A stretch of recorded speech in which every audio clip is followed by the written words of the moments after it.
Welcome to WB exam কাকার YouTube channel.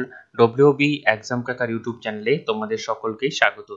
তো যারা যারা এই চ্যানেলে নতুন এসেছো তাদেরকে বলবো চ্যানেলটিকে সাবস্ক্রাইব করে পাশে থাকা বেল আইকনটিতে প্রেস করে দেওয়ার জন্য বিভিন্ন রকম সরকারি এবং বেসরকারি চাকরির নিত্য নতুন আপডেট পাওয়ার জন্য। তো চলো বন্ধুরা, দেরি না করে শুরু করছি আজকের ভিডিও। তো তোমরা দেখতে পাচ্ছ এই মুহূর্তে আমি রয়েছি কলকাতা হাইকোর্টের অফিসিয়াল ওয়েবসাইটে।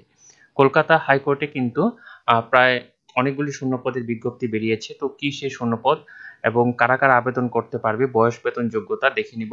এবং তার আগে তোমরা নিজেরাও কিভাবে দেখবে সেটা আমি তোমাদের দেখিয়ে নিচ্ছি, কারণ আমি তোমাদেরকে অবশ্যই বলবো আমার ভিডিওর পাশাপাশি তোমরা অবশ্যই নিজেরা ওয়েবসাইটে গিয়ে সঠিক তথ্য দেখে তারপরেই কিন্তু তোমরা আবেদনটি করবে। তো বন্ধুরা, ভিডিওটি শুরু থেকে শেষ পর্যন্ত স্কিপ না করে দেখতে থাকো আর অবশ্যই কিন্তু একটি লাইক দিয়ে দিও। তো তোমরা এখানে দেখতে পাচ্ছ অ্যাবাউট, জাজ, ঠিক আছে, অনেকগুলি রয়েছে। তো আমরা চলে আসব একদম নিচে, ঠিক আছে। নিচে এখানে দেখতে পাচ্ছ নোটিফিকেশন। তো নোটিফিকেশনে ক্লিক করার পর এখানে দেখতে পাচ্ছ যে এখানে রিক্রুটমেন্ট, ঠিক আছে। তো এখানে ক্লিক করার পর পেজ খুলে যাচ্ছে। তো পেজ খুলে যাওয়ার পর কিন্তু এরকম করে আরেকটি নতুন পেজ অটোমেটিক চলে আসবে। তো এখানে তোমরা দেখতে পাচ্ছ যে এখানে অনেকগুলো কিন্তু বিষয় রয়েছে, ঠিক আছে। তো এখানে তোমরা কোনটা ডাউনলোড করবে সেটাও আমি তোমাদেরকে বলে দিচ্ছি। তো তোমরা এখানে দেখতে পাচ্ছ যে এখানে যে বিষয়টি রয়েছে 3 নাম্বার, উপর থেকে সিরিয়ালি তোমরা 3 নাম্বার, এবং এখানে কিন্তু এখানে দেখতে পাচ্ছ নং 01/2024, এটা কিন্তু ভালো করে লক্ষ্য করবে। এবং এখানে রয়েছে 18/6/2024। তো তোমরা এটা কিন্তু ডাউনলোড করবে। তো আমিও সেটা ডাউনলোড করে নিচ্ছি এবং ডাউনলোড করে জুম আউট করে নিচ্ছি তোমাদের সুবিধার জন্য। তো জুম আউট করার পর তোমরা দেখতে পাচ্ছ office of the city civil court at Kolkata, Calcutta, English department. এখানে তোমরা দেখতে পাচ্ছ employment notification number 01/2024, dated Kolkata, the 18 day of June 2024। Recruitment অনেকদিন আগে বেরিয়েছিল, তো দুঃখিত আমি তোমাদেরকে দিতে পারিনি সঠিক সময়ে, কিন্তু এখনো কিন্তু অনেক সময় রয়েছে। দেখো বলা হয়েছে কি এখানে কি the application must be submitted online in the website. তোমরা ওয়েবসাইটের মাধ্যমে আবেদনটি করতে পারবে এবং এখানে ওয়েবসাইট রয়েছে www.calcatahighcourt.gov.in, ঠিক আছে। তো আমি নিচে লিঙ্ক দিয়ে রাখছি, সেই লিঙ্কের মারফতেও কিন্তু তোমরা কিন্তু সরাসরি চলে যেতে পারবে। তারপরে এখানে আরো কয়েকটি লিঙ্ক দেওয়া রয়েছে, তো সেখানে কোনো অসুবিধা নেই, আমি দিয়ে রাখছি, তোমরা সরাসরি চলে যেতে পারবে। এবং এখানে প্রথমে বলে রাখছি এখানে কিন্তু লাস্ট ডেট, এখানে তোমরা দেখতে পাচ্ছ the last date of submission of online application 18/7/2024, ঠিক আছে। রাত্রি 12টা পর্যন্ত কিন্তু তোমরা অ্যাপ্লাইটি করতে পারবে। দেখো এখন তারপরে গুরুত্বপূর্ণ কথা হলো কি কি পদ রয়েছে এবং কারা কারা অ্যাপ্লাইটি করতে পারবে। তো এখানে দেখো এখানে রয়েছে, প্রথমে রয়েছে English stenographer group B, total vacancy এখানে দুটি রয়েছে, ইউআর ইসিদের জন্য একটি এবং ওবিসি বি ইসি ক্যাটাগরির জন্য কিন্তু একটি শূন্যপদ রয়েছে। তারপরে গ্রুপ ডি, গ্রুপ ডির ক্ষেত্রে টোটাল ভ্যাকেন্সি কত, 14টি, এবং এখানে ইউআর এর জন্য 4টি, ইউআর ইসি একটি, UR ex serviceman in group D post একটি, ইউআর মেরিটোরিয়াস স্পোর্টস পারসন এখানে একটি রয়েছে, ইউআর পারসন উইথ ডিসেবিলিটি একটি, ইডব্লিউএস ইসি একটি, এসসিদের ক্ষেত্রে 3টি, ওবিসি এ একটি এবং ওবিসি বির ক্ষেত্রে কিন্তু একটি শূন্যপদ রয়েছে। তো জেনারেল হিসাবে বা এসসি হিসাবেও কিন্তু তোমরা সবাই অ্যাপ্লাইটি করে দিতে পারো, কারণ এখানে তোমাদের চাকরি হলে কিন্তু অনেক কিন্তু সুযোগ সুবিধা রয়েছে। পাশাপাশি যদি না হয় তোমাদের যে পরীক্ষাটি তোমরা দিবে সেই পরীক্ষাতে কিন্তু তোমাদের এক্সপিরিয়েন্সটা পরবর্তী পরীক্ষাতে কিন্তু খুব কাজে লাগবে, ঠিক আছে। তারপরে এখানে যে বিষয়গুলি রয়েছে এগুলি আমি আর আপাতত দেখছি না, যাদের সার্টিফিকেট রয়েছে এগুলি সার্টিফিকেটের যে যোগ্যতা বা কি কি পদে কি কি চাওয়া হয়েছে সে অনুযায়ী তোমরা কিন্তু অ্যাপ্লাইটি করে দিবে। দেখো তারপরে এখানে কি রয়েছে, পে লেভেল, এখানে পে লেভেল কি রয়েছে, রোপা রুলস 2019 গভর্নমেন্ট অফ ওয়েস্ট বেঙ্গলের ক্ষেত্রে ইংলিশ স্টেনোগ্রাফার এখানে গ্রুপ বি, পে লেভেল 10, ঠিক আছে। এবং এখানে বেতন হবে 32,100 টাকা থেকে 82,900 টাকা, ঠিক আছে। এবং তারপরে চলে আসছি গ্রুপ ডি, এখানে পে লেভেল কত, 17,000 থেকে 43,600 টাকা। এবং এলিজিবিলিটি অফ এজ, ঠিক আছে, এখানে কারা কারা অ্যাপ্লাইটি করতে পারবে মানে কাদের বয়স, ঠিক আছে। In case of group B মানে গ্রুপ বি পোস্টের ক্ষেত্রে 35 বছর চাওয়া হয়েছে, ঠিক আছে, যদি ম্যাক্সিমাম 35 বছর।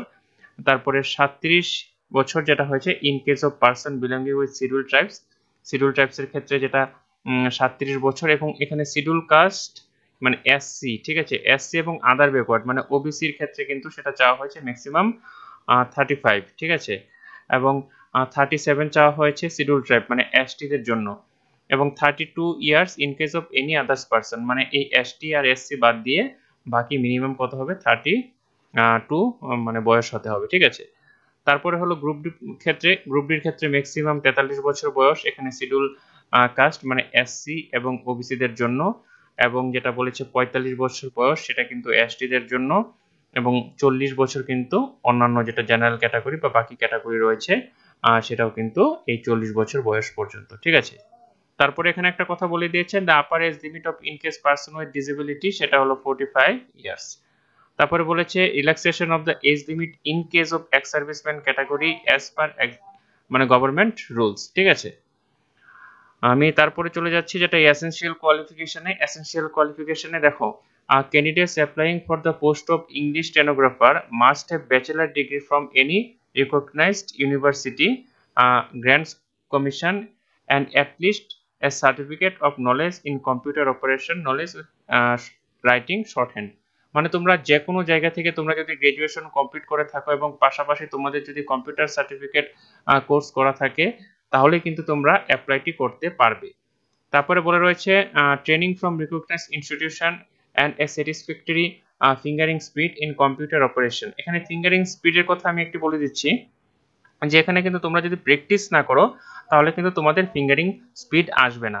তো যারা যারা স্টেনোগ্রাফার বা বাকি যে টাইপিং জবগুলির জন্য রয়েছে, যদি তোমাদের সুবিধা থাকে তাহলে তোমরা কিন্তু অবশ্যই বাড়িতে টাইপিংটা কিন্তু প্র্যাকটিস করবে।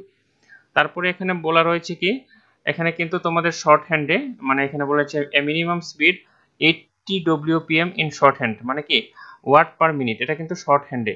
এবং যেটা টাইপিং স্পিড এখানে 30 ওয়ার্ড পার মিনিট চাওয়া হয়েছে, আর এখানে কিন্তু যেটা 10 মিনিটের মধ্যে, মানে 10 মিনিটের মধ্যে কিন্তু সেটা করতে হবে।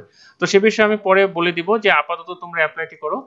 তারপরে বলেছে candidates applying for the post of group D, ঠিক আছে। গ্রুপ ডির ক্ষেত্রে কিন্তু ক্লাস 8 পাস মানে অষ্টম পাস যোগ্যতা হলে কিন্তু তোমরা আবেদনটি করতে পারবে, ঠিক আছে। তো এখানে কিন্তু মানে অনেকটাই শূন্য পদের ক্ষেত্রে কিন্তু অনেকটাই অ্যাপ্লাই হবে, তো তোমরা কিন্তু তাড়াতাড়ি যারা যারা অ্যাপ্লাই করতে ইচ্ছুক অ্যাপ্লাইটি তাড়াতাড়ি করে ফেলবে, ঠিক আছে।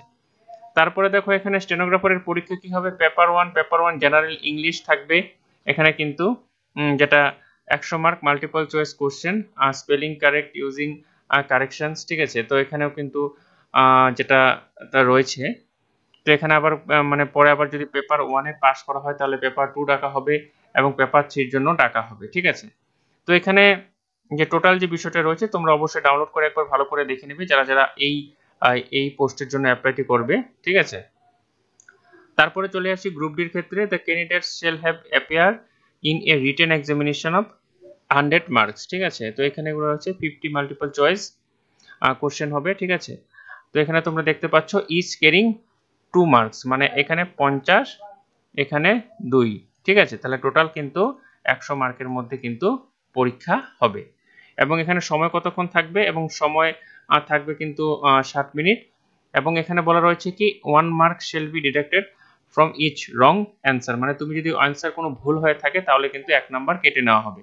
এবং এখানে কি বলা রয়েছে, দ্য পার্সোনালিটি টেস্ট, মানে কি এখানে district recruitment committee successful candidates will be call for personality test ratio, মানে একটি পদের জন্য কিন্তু 5 জনকে ডাকা হবে। মানে আমরা দেখেছিলাম 14টি, তো এখানে 14কে যদি আমি 5 দিয়ে গুণ করি তাহলে 5 14 70 জনকে কিন্তু যে ক্যাটাগরি রয়েছে সেই ক্যাটাগরি অনুযায়ী কিন্তু ডাকা হবে।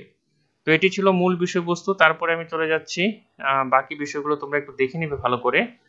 তো বাকি যে বিষয়গুলি সেগুলি আমি আবার নিচে চলে যাচ্ছি।